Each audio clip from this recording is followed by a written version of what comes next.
just abusing. I know all of you, they know the Middle East and North Africa, but when I start doing research on this region, the first thing I struggle with, what is the Middle East and North Africa? And that's actually still a problem for all those who have done work in the Middle East and North Africa. It's still, there is a big problem. What is the Middle East? The World Bank defined the Middle East to include Algeria, Bahrain, and so on and so on. Other international institutions like IMF and so on, they said, no, we have to, the Middle East goes beyond that to Turkey and so on and so on. Some, not only 2 or 3 I cited here, but there's some other books referring to some areas like Sudan. They said if you include Sudan with the Middle East, it will be misleading about the region. So this is one of the major problems when you do research about the Middle East and North Africa. The other thing is, so to define the region is normally a problem.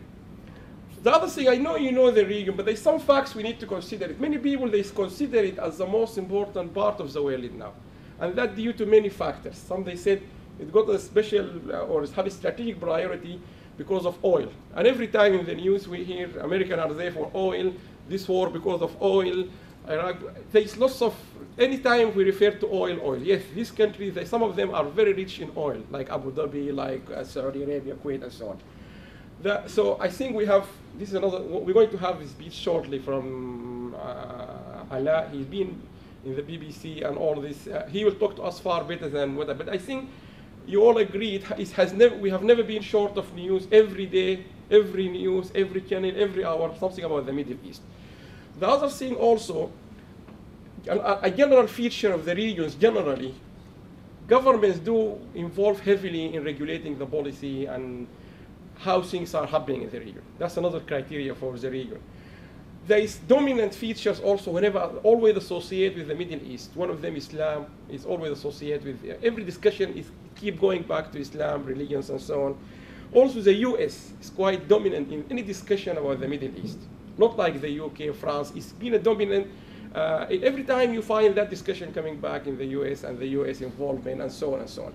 And again, the issue of Palestine, I'm sure you all agree, it has been in the debate in the region. But from science and technology point of view, what we found so far, there's only 52% of Arab countries, they do actually have a national research and education network. And I will just give you an example, which I was even surprised when I did my own research. In the Middle East and North Africa, I just give you 3 examples. One of them is called the largest or the world leader or the biggest desalination, saline water desalination corporation is actually in Saudi Arabia. The best people, they use technology worldwide is in Saudi Arabia.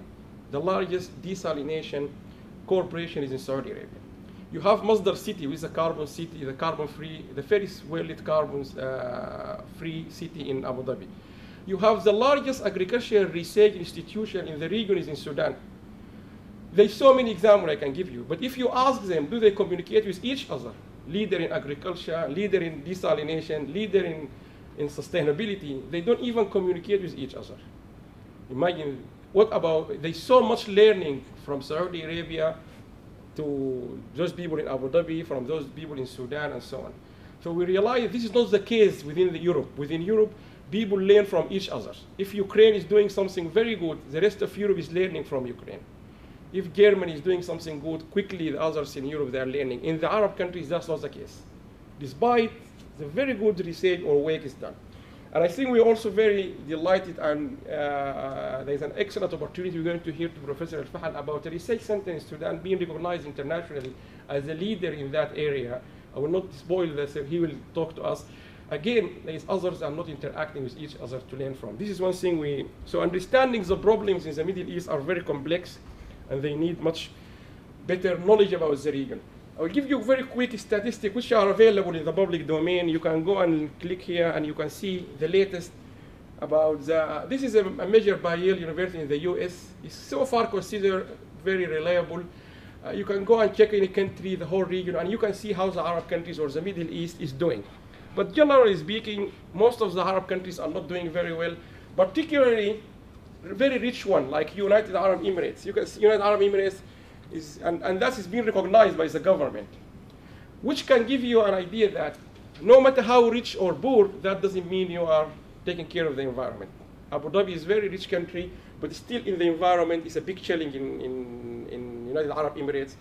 and so on. So the leading country so far doing well in the index is, for example, Algeria and so on. You can see Bahrain is also not doing very well. Iraq, there's lots of problem now. Kuwait is another rich country, still not scoring very low in the sustainability index and so on.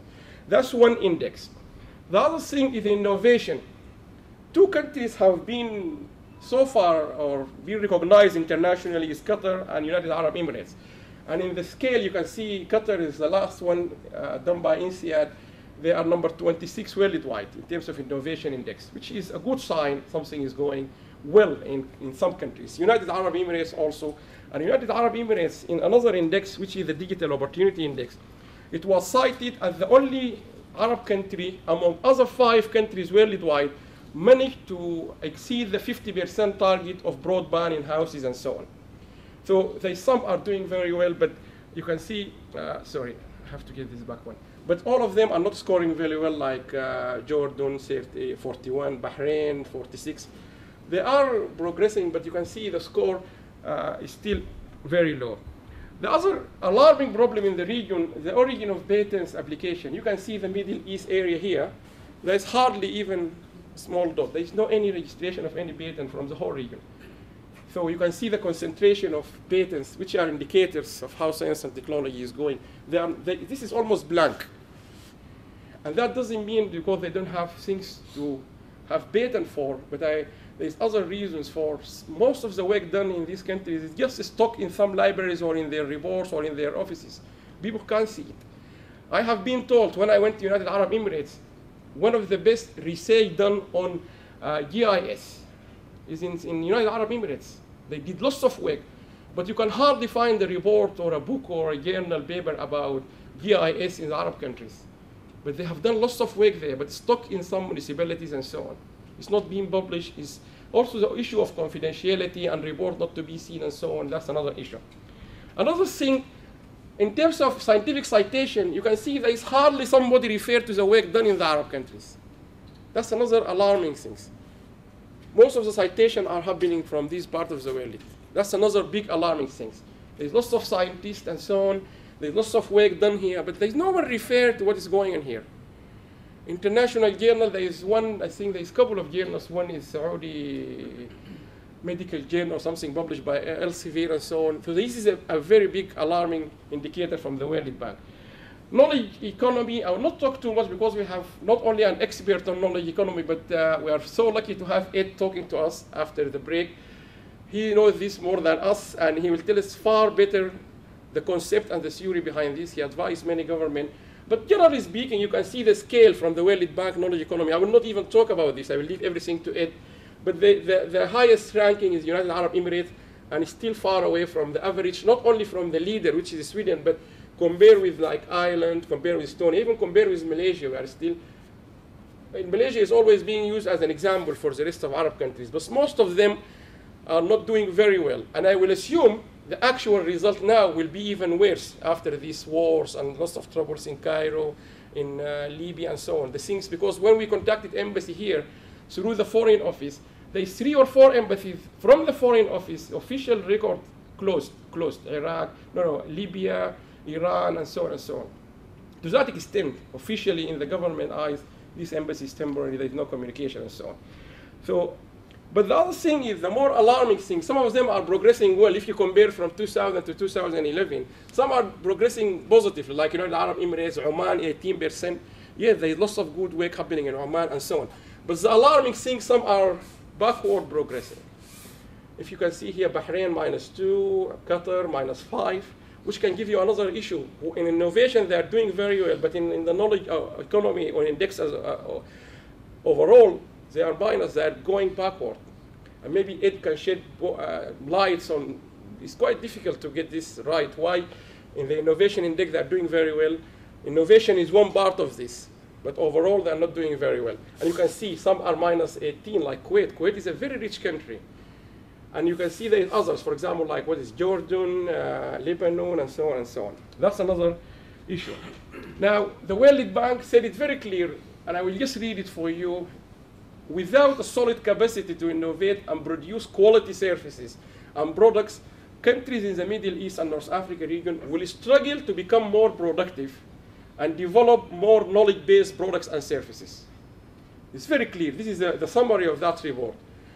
This will have consequences for overall economic growth, and demand for high-skilled jobs will not increase.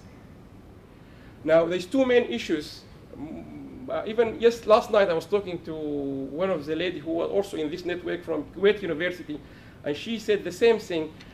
Kuwait, the whole government this is how they see what they're supposed to be doing and how the future. A sustainable knowledge-based economy based on innovation, entrepreneurship, and knowledge. The same thing, these are the key pillars in United Arab Emirates: innovation, entrepreneurship. So they recognize what's important to happen. But the progress is very slow, and they all recognize, United Arab Emirates, very rich country in oil, they do recognize they have to transform the economy from oil-based to a knowledge-based. They do recognize you cannot sustain a future with an environmental related product. The oil is an environmental related income, so you have to, so this is being acknowledged. I think that's all what I wanted to say, and